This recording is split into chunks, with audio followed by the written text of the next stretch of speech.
Chloe Cooley, who is an enslaved African woman in Canada, is often used as a prop and a token to show how great Canada is. But why do they always leave out the reality of the situation? Hi, hello, what is up, and welcome or welcome back to Girl You Haven't Heard, the podcast where we discuss true crime and Black Canadian history from a critical, decolonial perspective, but above all else, without all the unnecessary propaganda that others love to include, but we hate to listen to. Okay, this is Black History Month edition, so every single day there will be a Black History episode uploaded, and there are also going to be some true crime thrown in there. I can't leave you guys hanging with that. So let's get into the first episode about Chloe Cooley. Chloe was a young enslaved African woman who was kept primarily in the Queenston area of Upper Canada in the late 1700s. This specific area was taken over by British loyalists from everywhere, but primarily those who had fled the US. So they were coming to Canada for safety. What the hell is even that? Because apparently they weren't safe in the States. Who would have thought? White folks not safe with other white folks. Shocking. But unfortunately, like many others who were enslaved in Canada and just internationally, not much is known about her, including her birth name, her birth date, or even the birth year. And where she originally came from is also not known. They didn't make any effort to keep documentation of any of those things prior to her enslavement life, which is really unfortunate because she was a person with family and roots prior to being enslaved. So I don't like the fact that there's not much known about her. It makes it seem like all she was an enslaved woman, and I'm sure she was so much more than that. Under the Imperial Act of 1790, the British Crown allowed everyone who was loyal to them to come to Canada and bring their enslaved folks with them, because enslaved folks were considered property, so they were allowed to bring their property. Ugh, disgusted. Under this act, thousands of enslaved people were forced into Canada, adding to the thousands which were already present and enslaved in Canada. In 1793, Chloe, who was enslaved by Adam Vrooman, came to Canada. Adam was a British loyalist who fled to Canada after the American Revolution, and he lived in the Queenston, Upper Canada area that I mentioned before. So he had actually purchased Chloe a few months prior to making his trip from Benjamin Hardison, who was a fellow British loyalist. What exactly she did while being enslaved by these men is unknown, but it can be assumed that she worked in the house or did things of that nature, but again, not documented. So in this same time period, 1790s and onwards, the British government was expanding their colonization efforts, and so they were doing absolutely whatever they could to get folks to move to Upper Canada and the Maritime provinces after the American Revolution. Disgusting! They would create land grants as a way to compensate British loyalists for any property that they had left behind when they came to Canada from wherever they came from. The British Canadian government wanted so desperately to colonize the area, and they wanted to claim it as their own before the American government could. They were kind of scared of them, which not much has changed. But because of this, there were a lot of rumors swirling around that the government may extend their freedoms to enslaved people as a way to increase their population. This rumor was rooted in the fact that some Black folks who fought alongside the British in the American Revolution were granted freedom, whether they were previously enslaved or not. The growing population of freed Black folks in Canada made the white enslavers who still had enslaved people in their possession extremely nervous. Okay, they were really worried. They didn't want to lose their slaves, their forced labor, or the money that they had quote-unquote invested in them. So they began to sell them off to places where the practice of slavery was enthusiastically welcomed, and there were significantly less or none at all of the freed Black community. I'm sorry, what? I'm sorry, what? I'm sorry. What? I'm sorry, what? Adam Vrooman, being the terrible human being that he was, became super worried that he would eventually be forced to free Chloe, and he did not want to do this, so he sold her. On March 14th of 1793, he was to transport Chloe to her new owner, who was an American man, and his name is not known.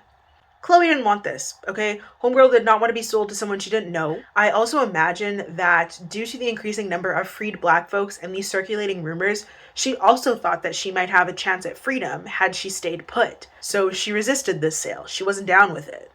Adam and two other men who were employed by him viciously beat her, okay? They then tied her hands and her feet with rope, and they attempted to gag her mouth and force her into the boat. Chloe was crying for help from the beginning of the attack all the way to the end, and even after they had started to sail away. After she was forced into the boat and they attempted to gag her mouth, Chloe continued to scream. What happened to Chloe, where she ended up, and how she was forced to live out the rest of her days is unknown. Now, there were some reports that they arrived in the New York area. Chloe got out of the boat and she tried to get away once again, but unfortunately she was outnumbered, so they got her, tied her up, and continued to transport her. Now, this was an extremely public attack and everybody saw what happened, but nobody intervened, nobody did anything, nobody cared. I'm not watching this. I'm not watching this. I'm not watching that. They had these concerned looks on their faces, but nobody did anything aside from 2 men. But they only did something after all of this had gone down. They didn't intervene while it was happening. So Peter Martin, who was a freed black man, and another man named William Grizzly, who was a white employee of Adams actually, saw what went down, and they went to make a report to the Executive Council of Upper Canada on March 21st of 1793. Peter said that violent outrage was committed against Chloe Cooley, a Negro girl in his service, by binding her, violently and forcibly transporting her across the Niagara River, and delivering her against her will to persons unknown. Peter knew that since he was a freed black man who was formerly enslaved, the validity and credibility of his statement would be questioned and possibly ignored altogether. Allegedly. So he went above and beyond to go out of his way to make sure that William came down with him to also share what he had witnessed the day of Chloe's attack and sale, but also the day prior, okay? So William stated that while he was working, Adam was talking to someone and he was eavesdropping. So at the end of the day is, I'm nosy. So he heard Adam say that he was going to sell his Negro wench to some person in the States, and then William also went to back up Peter's version of events. The prosecuting attorney general, John White, was told to bring charges against Adam, but no one ever made sure it happened because it was well within Adam's legal rights to sell his quote-unquote property. An enslaved person in Canada was deprived of all rights, marital, parental, proprietary, and even the right to live. William Riddle wrote that Chloe had no rights, which Adam was bound to respect, so it was more a breach of peace than if he had been dealing with his heifer or his wife. Hold up. Wait a minute. Something ain't right. So at this point when I was reading this, I was like, they're literally just snitching on themselves, right? They're making it clear that enslavement was allowed, but so was beating on your wife or your side piece. It's just, you can't disturb others while doing it. That was the real problem. Adam went on to send a petitioning letter to the council when he learned that he was going to be prosecuted for disturbing the peace. He was like, I didn't do anything wrong. You can't hold me accountable. Shut up. Just shut up. So the letter stated that there was no previous information available about the sale of black folks and the freedom of enslaved people. So he was within his right via the laws of the country to dispose of his property, which from the legality of purchase from Benjamin Hardison was his own and without any knowledge of any law being against his actions. And it's like, why did you have to throw Benjamin under the bus? Like, at this point, Benjamin was also living in the same area as Adam. So he was like, if my name is about to be tarnished, yours is going to be tarnished too, because you're the one who sold her to me. Now, Adam claimed that Chloe was unruly, so it was necessary to dispose of her.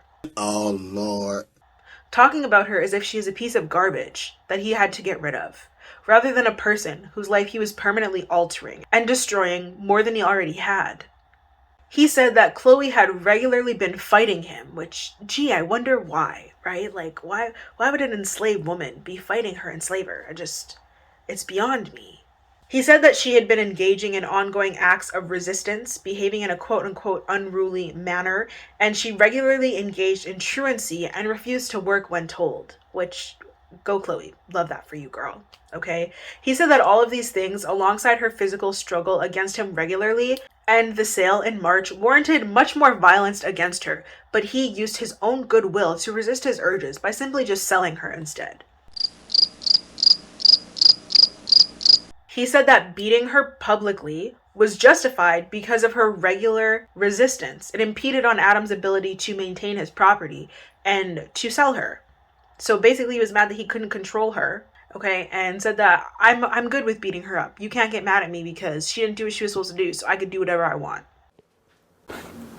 My gag reflex went off. The public brutalization of Chloe had very few Canadians outraged, and if they were outraged, the outrage wasn't genuine, it was very performative. And this was especially the case for Lieutenant Governor Simcoe, who was a member of the Executive Council. So the brutal attack of enslaved people was known to happen, okay? Everybody knew it, but they were fake outraged at the fact that it happened in public, acting as if they didn't know that enslaved people were beaten, tied up, and much worse. They were okay when it happened in the comfort of their own homes, but once it was taken to the public, they had to do something about it because now it was messing with their public image, and they wanted to paint themselves as somewhat better and superior to the nasty Americans to the south. It's also especially ironic as 12 people, almost half of the executive council at this time, were enslavers themselves. Wait a damn minute. Wait a damn minute. They all had only gotten to where they were off of the back of enslaved Africans and the stolen land of indigenous people. But now they wanted to act like they were sitting on some sort of moral high ground. This has got to be the most telling display of Canadian racism and prejudice if I ever did see it. So the Act Against Slavery was brought forth by Attorney General John White and was endorsed by Lieutenant Governor Simcoe shortly after Chloe's kidnapping was witnessed, and the act was brought forth on June 19th of 1793. It was written by Chief Justice William Osgood. Despite the majority of the council being enslavers themselves and having enslaved Africans in their custody, they did not want to publicly oppose the bill as it would make them look bad. So they were absolutely against it, but they weren't against it hard enough to make it not pass. That's weird. John stated that the bill received very much opposition, but very little argument. As I mentioned before, a lot of these folks voting on this bill were enslavers themselves, so they were not going to vote in favor of anything that forced them to hand over their quote-unquote property. And folks outside of Parliament who had enslaved folks were not going to willingly give them up either. There were a lot of amendments and compromises that had to be made in favor of the enslavers, which allowed the act to pass. On July 9th, 1793, an act to prevent the further introduction of slaves and limit the terms of contract for servitude, or the Act to Limit Slavery in Upper Canada, was passed into law. It is the one and only Canadian law explicitly banning slavery. Kind of, sort of.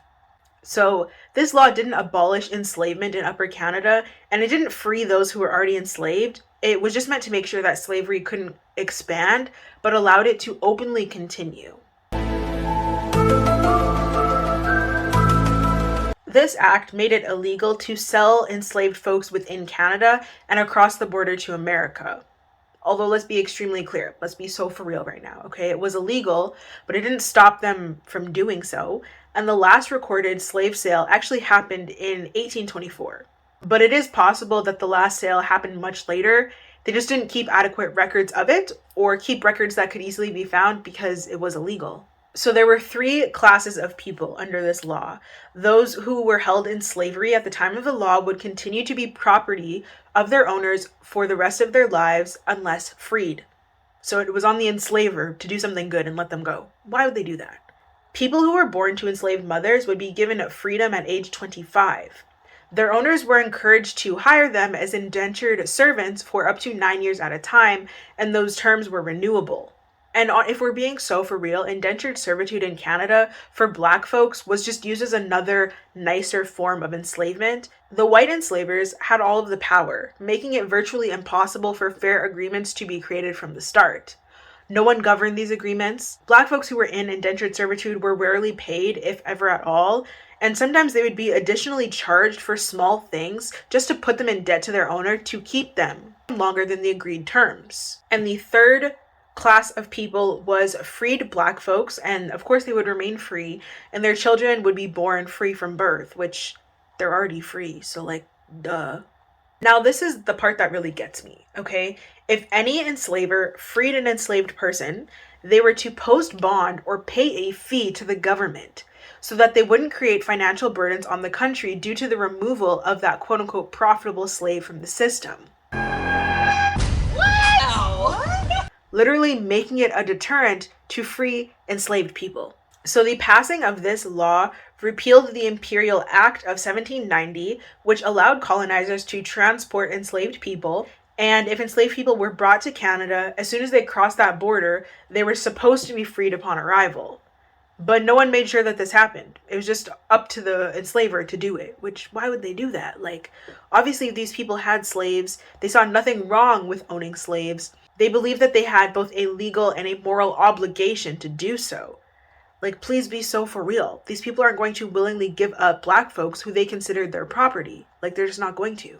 But if I'm being 100% honest, this law was only passed to make white Canadians and white Canadian lawmakers feel better about themselves while continuing to profit off of enslavement, allowing it to happen within the country, and turning a blind eye to the brutality of enslavement, but patting themselves on the back for the good deed in which they had done. Which wasn't really a good deed at all. This law also did not address Indigenous people who were enslaved, only black people. So a historical marker was installed by the Ontario Heritage Trust to recognize where Chloe was kidnapped and forced into an unknown fate. On April 27th of 2022, Chloe Cooley was named as a historic person on the recommendation of the National Historic Sites and Monuments Board.